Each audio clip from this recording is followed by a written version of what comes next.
मुल्ले काटे जाएंगे, राम नाम चिल्लाएंगे, ये सही है गलत है? गलत है। अरे तो बस ये नारा क्यों लगाया? किसने काट दिया? किसने काट दिया? किसने काट दिखा दिया? तो किसने काट दिया? अरे मैंने किसी एक हिंदू ने जय श्री राम बोल के किसी मुसलमान का गला काटा, बताओ ना। मेरी आस्था भले ही राम जी में नहीं हो, ठीक है, लेकिन उसके बावजूद उनकी रिस्पेक्ट करना ये मेरी रिस्पॉन्सिबिलिटी बनती है। अगर मुझे पता है कि मेरे साथ वाले को बुरा लगेगा, मैं क्यों किसी की धर्म की बुराई करूं? क्यों भले मैं नहीं मानता। मेरे भोलेनाथ के ऊपर में बंगाल की एक टीएमसी की नेता ने मेरे शिवलिंग का मजाक उड़ाया। तस्लीम रहमानी ने टीवी में बैठकर, सुनिए, तस्लीम रहमानी ने टीवी में बैठकर इतना जहर उगला कि हमारी एक बहन को इतना उकसा दिया कि उसने एक वो बात बोली, समझना इस बात को, उसने वो बात बोली जो तमाम अपनी तकरीरों में जाकिर नाइक बोल चुका है। नाम लेने जाए तो ऐसा नहीं है कि खाली एक ही कम्युनिटी में नाम है। नासिर जुनैद है, फिर उमर है, और क्या नाम है, खालिद सैफी है, मतलब काफ़ी नाम है जिनको किसी तरीके से कहीं ना कहीं बिल्कुल हुआ। क्यों नासिर जुनैद को नहीं मारा गया? तबरेज़ अंसारी को नहीं मारा गया? और जो ये कहते हैं ला इलाहा इल्लल्लाह, गुस्ताखे नबी की एक ही सजा, सरतन से जुदा।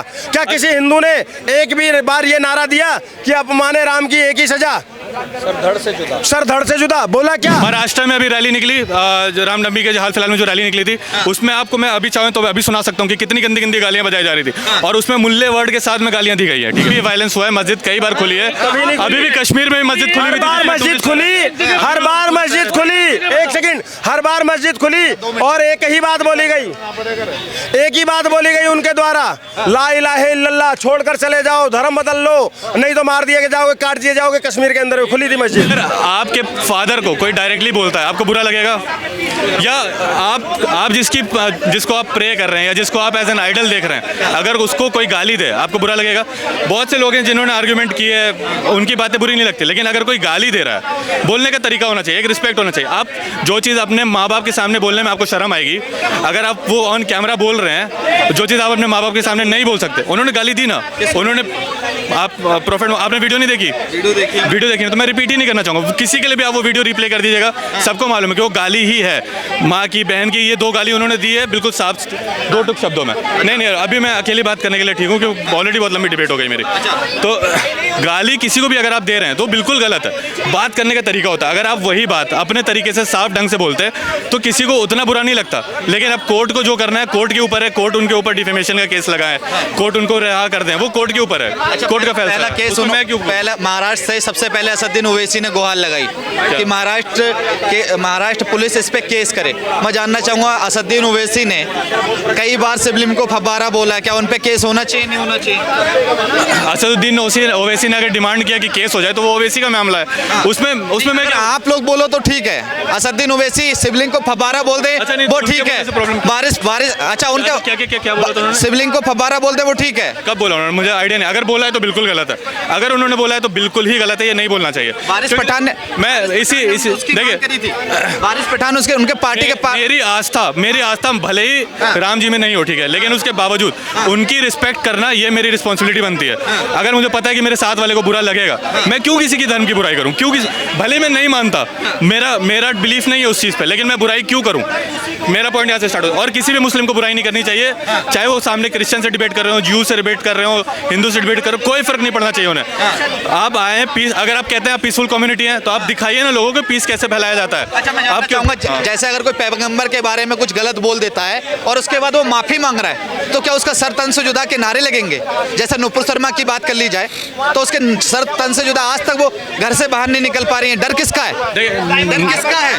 नारे देने वाले, कमेंट करने वाले, गाली देने वाले बहुत लोग भरे हैं। डर किसका है, मैं ये जानना चाहूंगा। डर किस? ऐसे ही भाई, अगर आप मेरे से पूछे तो मैं बोलूँ मेरे को इससे डर है, मेरे को उससे डर है। जो धमकी दे रहे हैं वो गलत, किस कम्युनिटी से? जो दोनों गलत कर रहे हैं, जो धमकी दे रहा है वो गलत कर रहा है, जो गाली दे रहा है वो भी गलत कर रहा है। आप मेरे को ये बताइए कि गाली देना सही है? बिल्कुल गलत है। बिल्कुल गलत है ना, तो वो गलत कर रहे हैं। धमकी देना सही है? बिल्कुल गलत है। बिल्कुल गलत है, तो दोनों गलत कर रहे हैं अपनी अपनी जगह पे। उस चीज का मामला, उसने गलत बोला, आपको बुरा लगा, आप कोर्ट में ले जाइए मामला, कोर्ट मैनेज कर लेगा, कोर्ट हैंडल कर लेगा। अच्छा, मैं जानना चाहूंगा, कोई माफी मांग ले तो भी सर तन से जुदा के नारे लगने चाहिए? बिल्कुल नहीं लगना चाहिए। देखो ऐसा है, अब भारत के अंदर में एक भारत में दो कानून चल रहे हैं। एक भारत में दो कानून? हाँ चल रहे हैं, मैं बताता हूँ कैसे। मुनव्वर फारूकी ने जब हमारे देवी देवताओं का अपमान किया, वो बिग बॉस का विनर बन जाता है, समझना, और बड़े बड़े शोज करता है। और एक लड़की जब कोई बयान कोट कर देती है तो उसको 1500 किलोमीटर नहीं, नहीं, दूर यहाँ- आकर, एक सेकंड सुनिए, एक- पूरा एक- सुनिए सर, पूरा सुनिए, मैं आपके बीच में नहीं बोला था ना, हैव पेशेंस। वो वहाँ से 1500 किलोमीटर दूर आकर गुड़गांव से उसको अरेस्ट कर लेती है ममता बनर्जी की पुलिस, वही पुलिस जो मुर्शिदाबाद के दंगाइयों को अभी तक नहीं पकड़ पाई है, समझिएगा। और बता देता हूँ, मेरे भोलेनाथ के ऊपर में बंगाल की एक टीएमसी की नेता ने मेरे शिवलिंग का मजाक उड़ाया। तस्लीम रहमानी ने टीवी में बैठकर, सुनिए, तस्लीम रहमानी ने टीवी में बैठकर इतना जहर उगला कि हमारी एक बहन को इतना उकसा दिया कि उसने एक वो बात बोली, समझना इस बात को, उसने वो बात बोली जो तमाम अपनी तकरीरों में जाकिर नाइक बोल चुका है। जाकिर नाइक बहुत बड़ा मुस्लिम स्कॉलर है और वो बोल चुका है, ठीक है, वो बोल चुका है। और उस बात की वजह से नुपुर शर्मा को गुमनामी की जिंदगी जीनी पड़ती है। और ये कहानी यहीं तक नहीं रुकती है, ये कहानी यहीं तक नहीं रुकती है। उसका समर्थन में एक व्हाट्सएप स्टेटस लगाने की वजह से कन्हैया लाल दर्जी के बेटे ने लगा दिया था। कन्हैया लाल दर्जी की निर्मम तरीके से हत्या हो जाती है, परवीन नेतारू मार दिया जाता है, और उमेश कोले को तो वो मुस्लिम दोस्त मारवाता है जो 27 साल से उसका दोस्त था। सोचिएगा, अगर ये दोनों 27 साल से दोस्त थे तो कितनी दिवालियां एक साथ मनाई होंगी, कितनी ईद की सेवैयां एक साथ खाई होंगी, तभी 27 साल तक दोस्ती थी ना। लेकिन जरा सी उस पर वही उमेश कोले को उसी का दोस्त मरवा देता है 27 साल बाद, तो मैं कैसे भरोसा करूं? दिनेश भाई, एक मिनट रुक जाइए। इन्होंने तस्वीर और उमेश कन्हैया रहमानी, कन्हैया कुमार, ऐसे कई नाम लिए जिनके सर तन से जुदा करे गए, जिन्होंने हेट स्पीच दी, तब उनके सर तन से जुदा के नारे क्यों नहीं लगे? अब एक लड़की अगर सोशल मीडिया पे नाम लेने जाए तो ऐसा नहीं है कि खाली एक ही कम्युनिटी में नाम है। नासिर जुनैद है, फिर उमर है, और क्या नाम है, खालिद सैफी है, मतलब काफ़ी नाम है जिनको किसी तरीके से कहीं ना कहीं नहीं, बिल्कुल हुआ है। क्यों नासिर जुनैद को नहीं मारा गया? तबरेज़ अंसारी को नहीं मारा गया? नासिर जुनैद कहाँ है? मानेसर ने कहा जाता, उस पर आरोप लगता है गाय का मांस लेकर जाओगे। कभी उनके पास गाय का मांस नहीं पकड़ाया था, कभी नहीं मांस पकड़ाया था उनके पास। हालांकि मैं हमेशा इस बात का विरोध करता हूं, किसी की भी जान लेने का अधिकार किसी को भी नहीं है, बहुत क्लियर स्टेटमेंट है, किसी की भी जान लेने का अधिकार किसी को भी नहीं है। लेकिन अगर सिर्फ आपको अपने धर्म के नासिर हुसैन, नासिर जुनैद और ये सब लोग याद होंगे, मैं इनसे ये पूछना चाह रहा हूँ, अरे अंकित छोड़ो यार, ध्रुव त्यागी पता है क्या आपको क्या केस है? ध्रुव त्यागी को क्यों मारा गया था पता है आपको? इसी दिल्ली का है। आपको मानेसर का कांड पता है? बसई दारापुर के ध्रुव त्यागी का कांड पता है क्या? आप अभी चलिए डॉक्टर नारंग का बताइए, डॉक्टर नारंग का नाम बताइए। अगर हम एक एक नाम लेने जाएं, और अंकित शर्मा, अंकित शर्मा, कन्हैया लाल तो बता दिया मैंने, अंकित शर्मा, दिलबर नेगी, बताइए इनका कसूर क्या था? इनको क्यों मारा? चंदन गुप्ता तिरंगा यात्रा निकाल रहा था। अच्छा, जयपुर ट्रेन में पुलिस वाले ने 4 मुसलमानों को मारा था दाढ़ी देख के, क्यों मारा गया वो था? भी 4 लोग थे ना, उनकी क्यों मारा गया था? उस पर भी तो जवाब दो ना। वो आज अरेस्ट है ना, कितने मुसलमान, अच्छा एक सेकंड, कितने हिंदू उसके समर्थन में खड़े हुए? मेरा पॉइंट है कि कब तक हम इस लड़ाई में रहेंगे? उसमें कितने हिंदू उसके समर्थन में खड़े आए? लेकिन मैं तमाम मुसलमान बता सकता हूं जो इनके समर्थन में खड़े रहे और जो ये कहते हैं ला इलाहा इल्लल्लाह, गुस्ताखे नबी की एक ही सजा, सरतन से जुदा। क्या किसी हिंदू ने एक भी बार ये नारा दिया कि अपमाने राम की एक ही सजा, सर धड़ से जुदा? बोला क्या? बोला क्या? अच्छा, कितनी ये इतनी बातें कर रहे हैं। अब मैं एक जिम्मेदारी के साथ में पूछता हूँ इनसे, आज तक किसी भी जब इनका तजिया निकलता है, ताजिया निकल रहा होता है, कितने हिंदुओं ने उस पर पत्थरबाजी करी है? लेकिन तमाम मेरे राम मंदिर की शोभा यात्रा पर, मेरे राम जी की शोभा यात्रा पर, हनुमान जी की शोभा यात्रा पर, माता रानी के मूर्ति विसर्जन पर, तमाम जगह पर मुसलमानों द्वारा पत्थरबाजी होती है। अच्छा मुसलमान क्यों नहीं निकलता उनको समझाने के लिए? ठीक है, बिल्कुल सही बात है। अगर ऐसा हो रहा है तो दूसरी चीज, बिहार शरीफ में रामनवमी की रैली निकली, मस्जिद तोड़ा गया। उसके बाद मध्य प्रदेश में रामनवमी अबे जमीन पर बनाओगे टूटेगी सर, अबे जमीन पर बनाओगे तो टूटेगी सर। का काम है ना कि पब्लिक जाएगी, आग लगा देगी, मोलोटॉव मारेगी, खिड़कियां तोड़ देगी।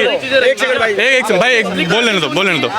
महाराष्ट्र में अभी रैली निकली, रामनवमी के हाल फिलहाल में जो रैली निकली थी, उसमें आपको मैं अभी चाहूँ तो अभी सुना सकता हूँ कि कितनी गंदी गालियां बजाई जा रही थी, और उसमें मुल्ले वर्ड के साथ में गालियां दी गई है। ठीक है, तो ये ना बोला जाए कि एक कम्युनिटी को टारगेट नहीं किया जाए। बहराइच में एक लड़के की निर्मम हत्या कर दी थी रामगोपाल यादव पे। एक बार पूरी बात गोपाल मिश्रा की। एक बार पूरी बात हो जाने दीजिए कि बहराइच की बात नहीं कर रहा ना, मैं महाराष्ट्र की बात कर रहा हूँ। मेरा पॉइंट अब यहाँ पे आ रहा है कि दोनों साइड से लोग मर रहे हैं, दोनों साइड से लोग लड़ रहे हैं और दोनों साइड से लोग मार रहे हैं। कब तक यही चलता रहेगा? मेरा क्वेश्चन यहाँ से आता है कि इससे पहले क्या इंडिया नहीं था? इससे पहले इंडिया बहुत अच्छे से रह रहा था। लोग अपने ही क्रिकेट टीम में मोहम्मद जहीर, मोहम्मद कैफ बिल्कुल था भाई। और अपने सारे बॉलीवुड के सुपरस्टार्स में से, टॉप सुपरस्टार्स में से ज़्यादातर मुस्लिम। उसके बाद आपके एपीजे अब्दुल कलाम मुस्लिम। तो आप फिर कैसे कह सकते हैं कि मुस्लिम धर्म गलत सिखा रहा है? सर, मेरा जवाब ले लो, एक सेकंड, मेरा जवाब ले लो। उसके बाद वो ये कह रहे हैं अब से पहले नहीं रह रहे थे क्या? अब से पहले भी सचिन और गौरव को निर्मम तरीके से काट कर नहर में फेंक दिया गया था भाई, ऐसे निकाल अब से पहले भी। और आप कह रहे हो मस्जिद तोड़ी गई। अभी तो आप राम मंदिर के लिए मस्जिद को कह रहे हो तोड़ने का। मैं कह रहा हूँ वो मस्जिद तो तोड़ी गई है, अभी ईदगाह और ज्ञानवापी बाकी है, वो भी हटाई जाएगी। और वहाँ पर शिव जी विराजमान होंगे, वहाँ पर श्री कृष्ण विराजमान होंगे। लेंगे, डंके की चोट पर लेंगे। और सुनो, और आप कहते हो कि एकता एकता एकता, तो हिंदुओं को समझाने की जरूरत नहीं है। एक सेकंड यार, रुको ना। ये कह रहे हैं ना एकता, मैं अभी यहीं पर हिंदू मुस्लिम एकता की अनाउंसमेंट कर दूंगा एक शर्त पर। तमाम ऐसे मंदिरों में हमारे हिंदुओं ने नमाज पढ़ने के लिए जगह दी है मंदिरों में। एक बार किसी भी मस्जिद में मुझे हनुमान चालीसा का पाठ करने के लिए इजाजत दिलवा दें। आज से भाईचारा, आज से भाईचारा। गांधी जी ने एक पाठ पढ़ाया था, ईश्वर अल्लाह तेरो नाम। सुन लीजिए सर, सुन लीजिए। गांधी जी ने एक पाठ पढ़ाया था, ईश्वर अल्लाह तेरो नाम, सबको शक्ति बुद्धि दे भगवान। ये कह रहे हैं कि मस्जिद से नारा लगवा दीजिए, भाईचारा मान लेंगे। मस्जिद बहुत बार खुली है, जब भी वायलेंस हुआ है मस्जिद कई बार खुली है।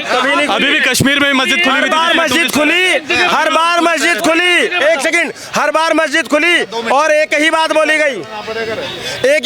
गई उनके द्वारा, ला इलाहा इल्लल्लाह, छोड़कर चले जाओ, धर्म बदल लो, नहीं तो मार दिए जाओगे, काट दिए जाओगे। कश्मीर के अंदर खुली थी मस्जिद। नारा भी तो रलीफ अली शलीफ का नारा भी तो कश्मीर से ही निकला था। नहीं, तो वो तो सबसे तो ये नारा सही है। देश के गद्दारों के साथ क्या करोगे? नारा चेंज, ठीक है। एक और नारा बताता हूँ, मुल्ले काटे जाएंगे, राम नाम चिल्लाएंगे। ये सही है गलत है? गलत है। अरे तो बस ये नारा क्यों लगाया? किसने काट दिया? किसने काट दिया? किसने काट दिया? तो किसने काट दिया? अरे किसी एक हिंदू ने जय श्री राम बोल के किसी मुसलमान का गला काटा, बताओ ना। तबरेज़ अंसारी।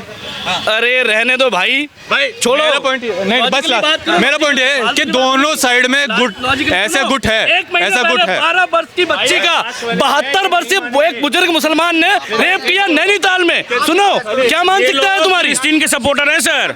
आज जब हमारा वार हुआ, ये क्या बोलते हैं, इजराइल ने बोला कि हम इंडिया को खुला सपोर्ट करते हैं, मगर ये लोग आज भी बोलेंगे कि हम फिलिस्तीन को सपोर्ट करते हैं। इजराइल से इनको लेना देना नहीं है। हमारे देश के लिए कोई खड़ा है तो ये उसके लिए नहीं बोलेंगे।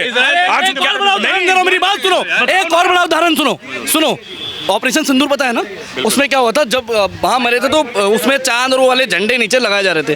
तुम्हारे ही लोग दिल्ली में, उत्तराखंड में, यूपी में वो झंडे उतार के घर क्यों लेके जा रहे थे? क्योंकि भारत माता की जय बोलेंगे। अरे भाई, दोनों तरह के लोग थे उसमें यार। क्या भारत माता की जय बोलेंगे?